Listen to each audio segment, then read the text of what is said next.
ಪೂರ್ಣಗೊಳಿಸಬೇಕು. Code number 1 ವಿದ್ಯಾರ್ಥಿ ವೇದಿಕೆಯ ಮೇಲೆ ಬರಬೇಕು. Code number 2, code number 2, code number 3, code number 4,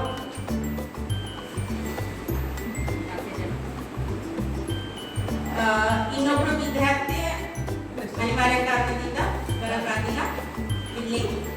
ಈಗ ಈ 4 ಕಾರ್ಟೂನ್ ಪ್ರದರ್ಶನಗೊಂಡಿದ್ದಾವೆ.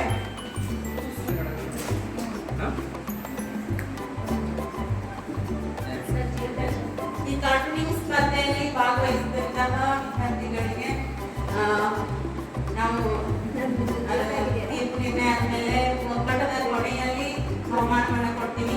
ಕಾರ್ಟೂನಿಂಗ್ ಒಂದು ಒಳ್ಳೆಯ ಕಲೆ. ಪೇಪರ್ ಅಲ್ಲಿ ನೀವೆಲ್ಲ ನೋಡಿರ್ಬಹುದು. ಕಾರ್ಟೂನಿಂಗ್ ಒಂದು ಮೇನ್ ಪೇಜ್ ಅಲ್ಲೇ ಒಂದು ಕಾರ್ಟೂನ್ ಚಿತ್ರ ಇರ್ತದ. ಪ್ರತಿ ದಿವಸ ಅಷ್ಟು ಕಾರ್ಟೂನಿಂಗ್ ಚಿತ್ರಕ್ಕೆ ಎಷ್ಟು ಬೆಲೆ ಇರ್ತದ. ಕಾರ್ಟೂನಿಂಗ್ ಒಂದು ಕಲೆ ಎನ್ನುವಂಥದ್ದು ನೀವು ಮುಂದೆ ಇದನ್ನ ರೂಢಿಸಿಕೊಂಡ್ರೆ ಭವಿಷ್ಯತ್ತಿನಲ್ಲಿ ಒಳ್ಳೆಯ ಕಲಾವಿದರಾಗಿ ಉಟ್ಕೊಳ್ಬಹುದು ಮತ್ತು ವೃತ್ತಿಯಾಗಿ ನೀವು ಇದನ್ನ ತಗೊಳ್ಬಹುದು ಹವ್ಯಾಸವಾಗಿ. ಹೀಗಾಗಿ ಈ ಸ್ಪರ್ಧೆ ನಿಮ್ಮ ಭವಿಷ್ಯತ್ತಿಗೂ ಕೂಡ ಪೂರಕವಾಗಿದೆ ಅಂತ ಹೇಳ್ತಾ ಈ ಸ್ಪರ್ಧೆಯಲ್ಲಿ ಭಾಗವಹಿಸಿದಂತಹ ವಿದ್ಯಾರ್ಥಿಗಳಿಗೆ ತುಂಬ ಹೃದಯದ ಧನ್ಯವಾದಗಳು. ಈ ಸ್ಪರ್ಧೆಯ ನಿರ್ಣಾಯಕರಾಗಿ ಶ್ರೀಮತಿ ಪಲ್ಲವಿ ಗೋಲ್ಕಟ್ಟಿ ಮೇಡಮ್ ನಿರ್ಣಾಯಕರಾಗಿ.